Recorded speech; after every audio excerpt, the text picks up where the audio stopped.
La sentenza dovrebbe, speriamo, possa essere favorevole al fatto che limitiamo le domeniche e le aperture domenicali. La domenica deve essere un momento di riposo, deve essere anche un momento di riflessione, secondo me, religioso, e deve essere santificata. E quindi è giusto che sia santificata da tutti.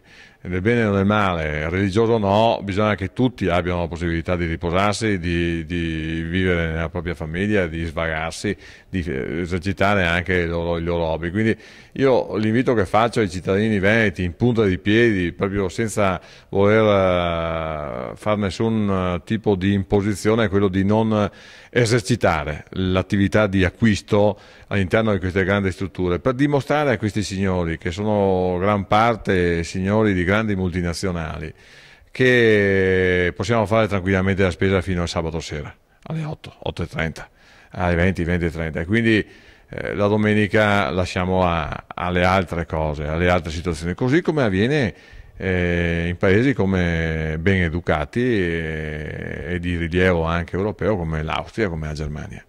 Sabato sera a una certa ora si chiude tutto e si sta tranquillamente a bersi a birra sia il sabato che la domenica.